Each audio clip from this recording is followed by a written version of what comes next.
Welcome back into TF. It's a sustainability specialist update from our sustainability specialist, Phil. It's my favorite intro. By the way, I've done like 5 of these before we got on air. If there was a blooper reel, we'd have to do some bleeping because I couldn't keep a straight face. I'm looking for a new intro, Phil. Can you help me? It's 2025. I'm looking. I don't want to say welcome back to Talking Fitchburg anymore. You do something that rhymes. With TF, like Talking Fitchburg, TF. This is like, I don't know what rhymes with Fitchburg. well, we probably shouldn't go down that path either. But find me something new. That's your goal this year. Okay. But the next time you come This back, is my new resolution. Yep, your resolution to find a new is intro for Fact TV. Fact TV. Yeah, for this show, for Talking Fitchburg. When How I do you these feel? guest How do you feel about bowling alley style graphics? I took the kids bowling during the holiday break. Yeah. And I saw the classic, the pin coming up and knocking over the other pins, and the classic old school. Yeah. I saw a really dark one.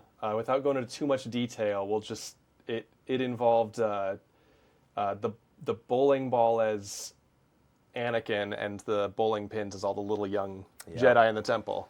It's like, wow, you really went that direction, huh? Okay. But early 90s style clip art kind of. It's fun. Yeah, so we don't family have fun. an intro, and we're $1.22 into this interview on sustainability, so here we go, Phil. Good start to the year. It is a good start, so maybe we start with a year in review. Yeah. As kind of a look back of 2024, and then a look ahead to 2025. Looking within the bounds of Fitchburg, and just in general, anything that comes to mind as we look back this past year. Yeah, well, we had 366 days. It did make a full year. In Fitchburg, so 2024 was a big year for Fitchburg for sustainability, just in that we took the biggest steps to date in creating a sustainability plan.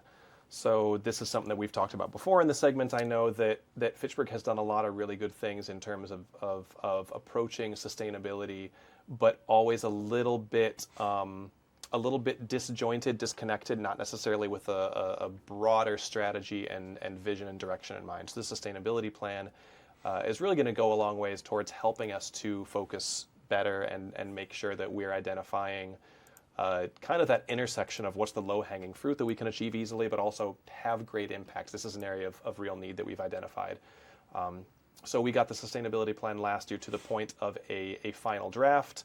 I'm going to spend this month meeting with city staff, department heads, administrative leaders to talk about how are we actually going to implement this.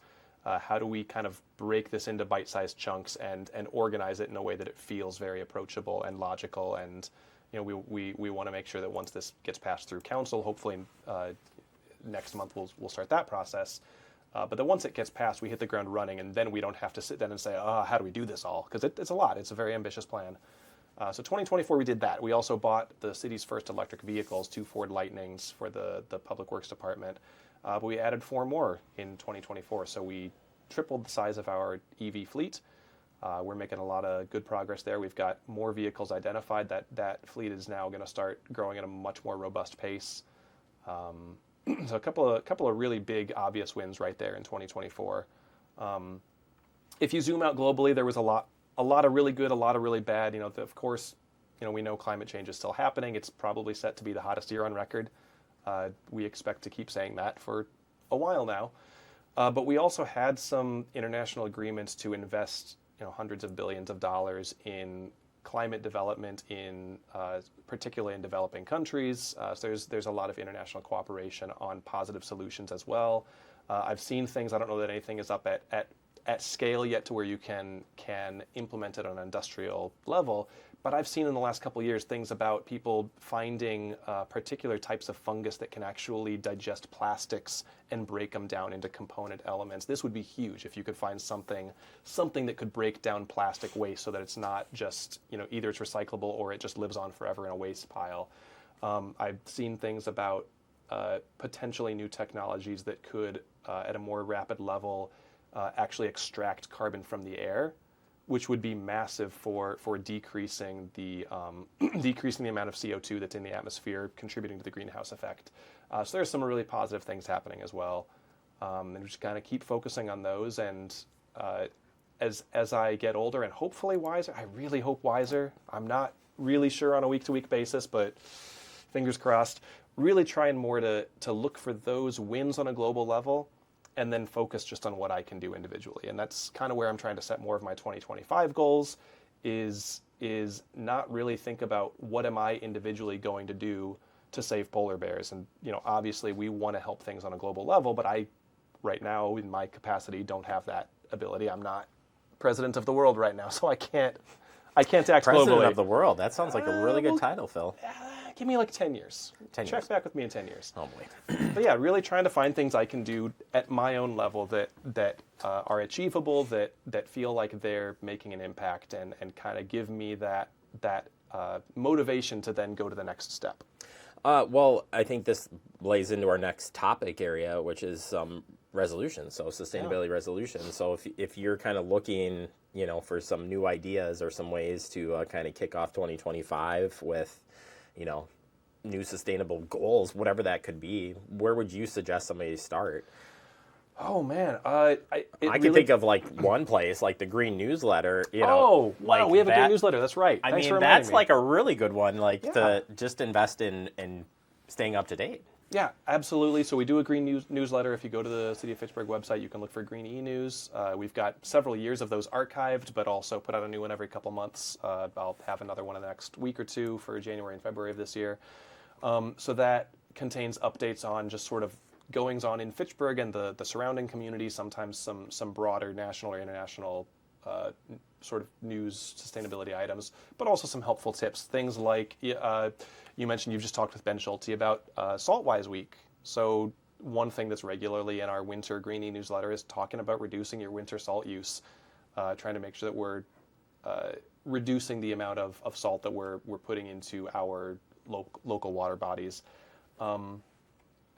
If somebody were to just come up and ask me, what should I set as my sustainability goal for the year? I'd have a hard time answering because it really just depends on the individual. It's true. I asked him off air. I said, set me some goals. And he said, I don't know, Jeremy. I said everything. You need to address everything, Jeremy.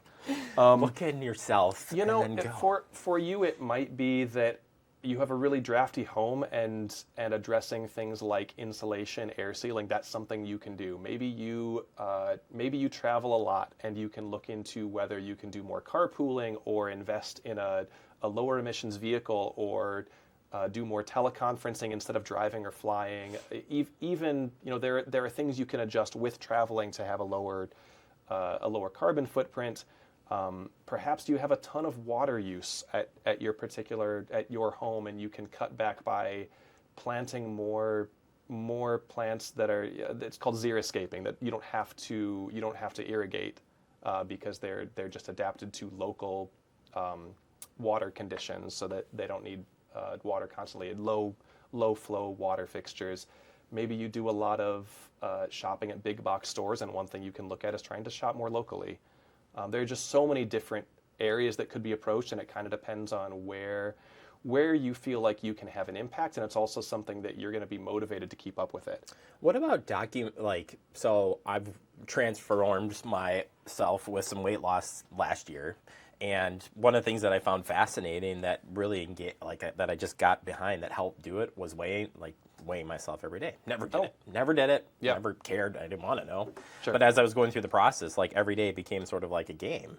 And so I wonder, I think about when you say it comes to mind, if you're saving water, the furnace or your electric bill, each month, maybe when you get that bill, actually open it up and read it first off, or digitally, switch to digital so you don't get the paper, but look at those things and see if you can do better. It could be small change, I always think sustainability is this big weight, but it doesn't have to be. No, it's absolutely just not. starting. And that's kind of why I'm talking about just pick one or two areas to focus on. You can't do it all. You can't do it all in 1 year. And if that's something that motivates you, there are. If you need to work on better mental health, there are apps that it's not just that they help train you with your mental health. They give you. There's one that I saw. There's a little animal that you keep alive by going through your mental health exercises. So every day, it's sort of awesome. it's like the old Tamagotchis. You've got I got to go through my mental health exercises to keep this little virtual animal healthy and strong, and that creates its own motivator. It could be it could be weighing yourself. It could be that you go find a carbon footprint or climate ecological footprint calculator, and every couple months you go back through it again and say, all right, am I still inputting the same numbers, or am I decreasing my footprint in a measurable way over time? Yeah, there's a lot of different ways that you can sort of gamify it and create a little bit more of a discrete, tangible feedback mechanism. And that's one of the really tough things with sustainable action, is that feedback mechanism isn't always there. I take action, and I hope that on a global scale, I've made the tiniest little incremental difference. And so find a way that you can more easily quantify that and make it real. And that absolutely can create that motivation feedback. Well, and it's funny you say that too, because if you take the weight loss, a lot of people ask me, like, how'd you lose the weight? How'd you lose the weight? And I think the same thing would apply. Like, if you were starting to tell people, like, hey, I cut my energy bill in half, you're going to get those same, how the heck did you do it? How did you do it? You know, and so I think there's something there to be said. And I think, like I said, small start and reviewing those things. And you don't always take the time for it too. So, you know, I appreciate it. That's a good conversation there. That's fantastic. Wow, this is why I like this guy. Go online, use your search engine of choice, and just look up advice on how do I set sustainability goals for myself, or, you know, how can I make an impact on the climate, on the local economy, on, you know, water use. And if There's you so haven't, many good tips out there. yeah, and sorry, I'm just jumping all over you today. That's I'm just going great. to keep doing it. But the draft sustainability plan is out there on our website at fitchfordwi.gov. Go to the green page, and you can read on that. But that also, to me, actually gives you some kind of areas. If you're really looking local and trying to like align yourself where the input from residents, businesses, and staff, kind of where it's going, I think that's a great place to go to. So one of my favorite things about it, not as the staff member who's going to be trying to implement all this, but as a resident who also lives in Fitchburg and wants to try to implement these things in my daily life, each chapter of the sustainability plan, at the end of that, there is a page that just what you can do.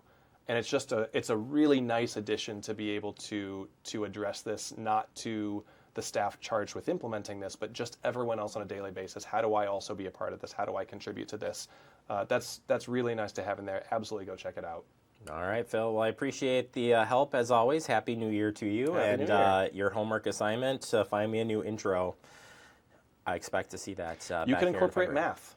This is probably the only year any of us will ever live. I saw this online. Oh, I didn't boy. come up with this myself. The only year any of us will ever live in that is a perfect square. 2025. That's Phil Groupie, your sustainability specialist, and more. Thank you, Phil.